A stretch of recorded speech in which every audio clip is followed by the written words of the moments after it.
You're not telling me nothing. You need to forget. You've been here every day. No, can you tell me something? What happened yesterday? Can you remember what happened yesterday?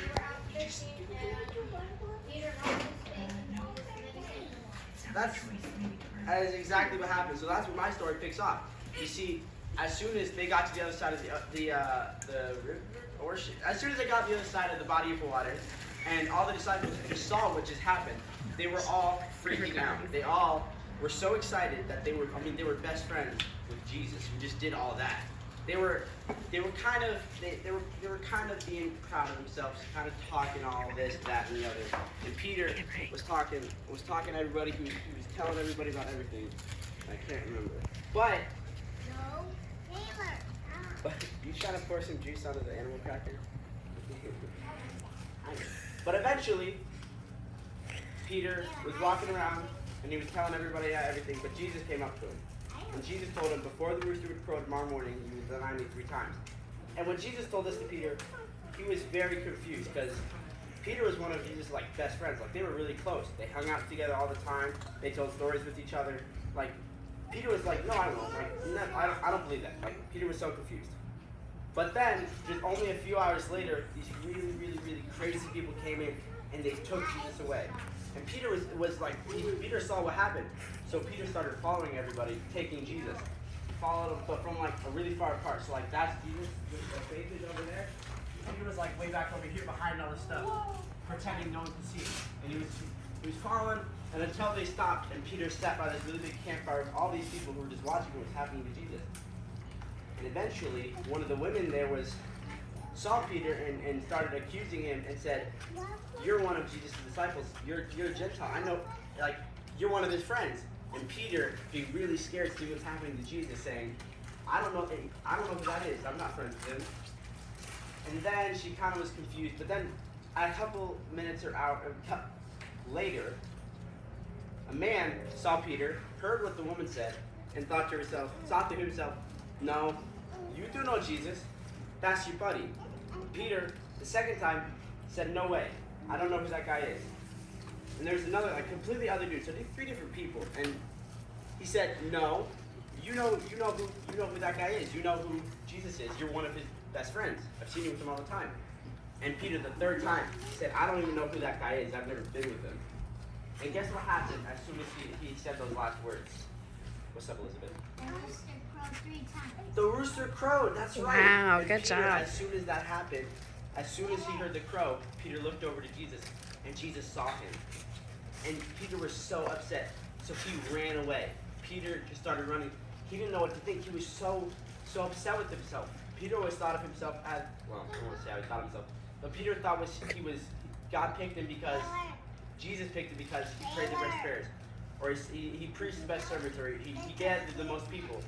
But Peter, realizing that he's just a coward, and Jesus didn't pick Peter because Peter was good. Jesus picked Peter because Jesus is good. You see, none of us, absolutely not one of us, does the right thing any day, let alone every minute. Sometimes we're the meanest to our families, to people we live with.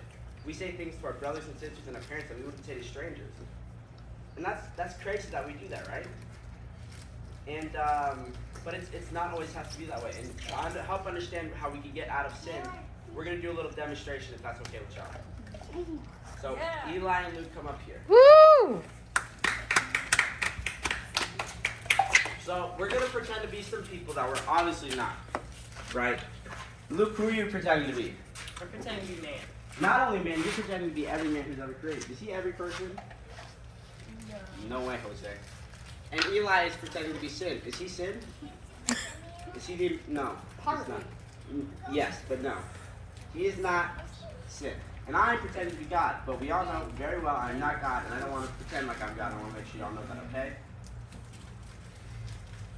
Okay. So, I am God.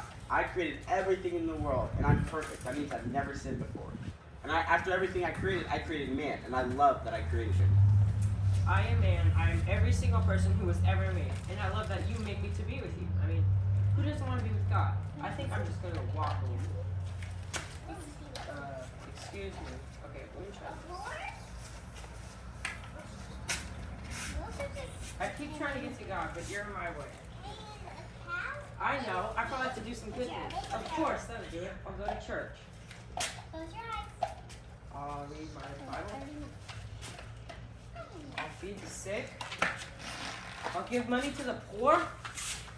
Oh, come on. Nothing I'm doing is working. I keep trying to get to God, but you're my way. Who are you? I am sin.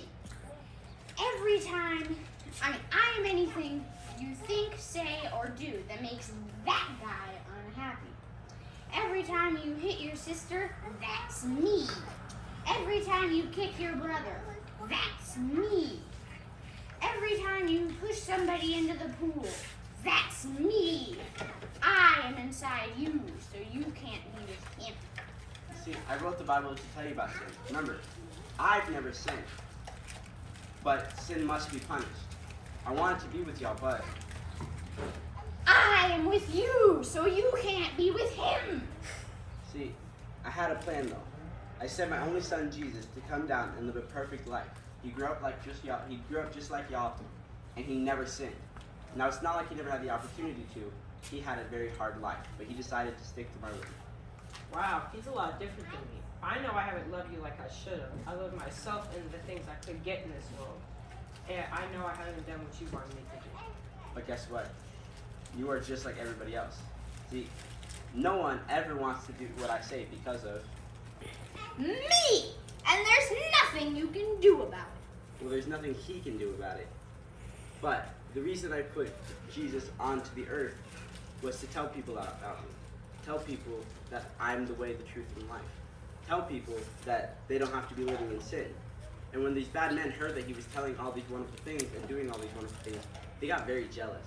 Eventually, they kidnapped him, they beat him, they mocked him. They started saying some terrible things about him. And eventually, they killed him, hanging him from his hands and his feet on the cross. And it wasn't pretend, he really did die. He was laid in the tomb with a big, big stone rolled over it. And it was true. Just like I wanted it to be. I won! Are you serious? Jesus died for me? That's so wrong. He didn't deserve to die. Well, that's not the end of the story. You see, 3 days later, I rose Jesus from the dead, conquering death and giving man a way out of sin. Wow, that's amazing. Even though I'm a sinner, I can now be with you. Hold it, bub. I'm still in the way. See, before you can be with me, you have to do a few things first. You have to repent from your sins. That means you have to completely turn away and stop listening to him. And you have to believe that what I'm telling you is very true. You have to believe that Jesus is the King of heaven and earth.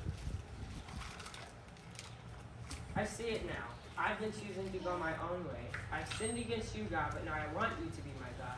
I believe what you say is true, that Jesus really is the sacrifice for my sins. I want to live for you, God, just like Jesus did, and I want to have you as my heavenly Father. No! Very, very awesome thing about the story I just told you.